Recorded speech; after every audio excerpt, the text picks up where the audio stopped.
In the sterile halls of hospitals, a sinister figure emerged, Charles Cullen, a nurse cloaked in the guise of compassion. For 16 harrowing years, he claimed to be a savior, preying on the vulnerable under the pretense of easing suffering. Yet behind his harmless facade lay a chilling truth. Many of his victims were not terminally ill. They were full of life, their recovery in progress. Cullen's actions were not about mercy, but rather a disturbing thirst for control, a cruel game where he dictated the fate of those he was supposed to heal. Each life taken was a trophy for this twisted collector, who viewed humanity not as sacred but as mere toys to be manipulated at will. This macabre reality turned him from caregiver to killer, leaving a haunting legacy that echoes through the corridors he once roamed. In the dim light of a roadside BBQ stand, a sinister reality unfolds. The rusty grill crackles, emitting an aroma that lures unsuspecting customers, unaware of the gruesome secret beneath the surface. Joe Matheny, a man twisted by darkness, turned his heinous acts into a grotesque culinary experiment. With every slice of meat served, he reveled in his wicked game, fascinated by the fusion of human flesh and pork. "People taste like pork," he chillingly confessed as the terror escalated into a macabre spectacle. The juxtaposition of mouth-watering BBQ and missing person posters forms a haunting backdrop, highlighting the eerie satisfaction of his grim curiosity. Yet the customers remain blissfully unaware, savoring a meal that was not merely a reflection of culinary art, but an abomination steeped in horror.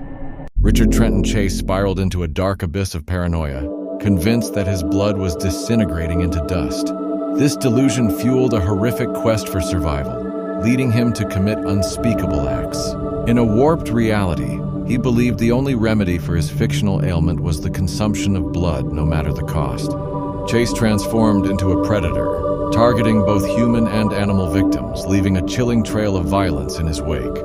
Each killing was a desperate attempt to replenish the life force he thought he was losing. His world blurred between fear and fantasy, where the thirst for blood eclipsed any remnants of sanity.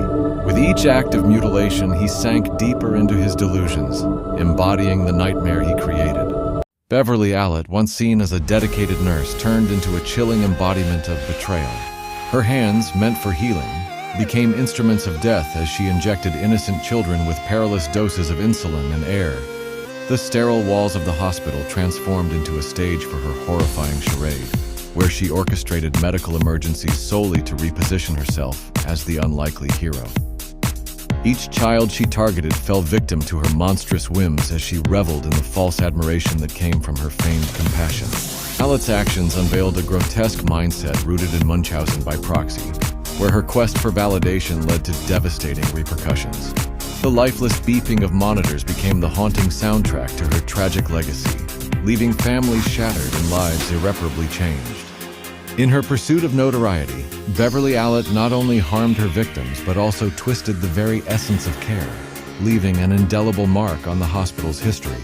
In the 1970s, a deceptive charm masked a sinister reality.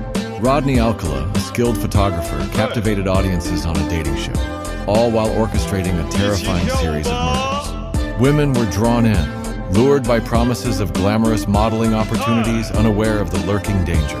His obsession twisted into an unsettling game, as he meticulously left behind a series of clues, a dark crossword leading to unthinkable horrors.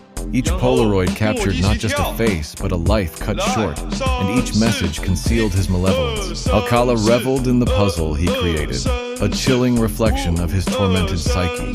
Real terror emerged not from mythical creatures, but from a mind warped by jealousy and desire, showcasing how seductive facades can mask true monstrosity.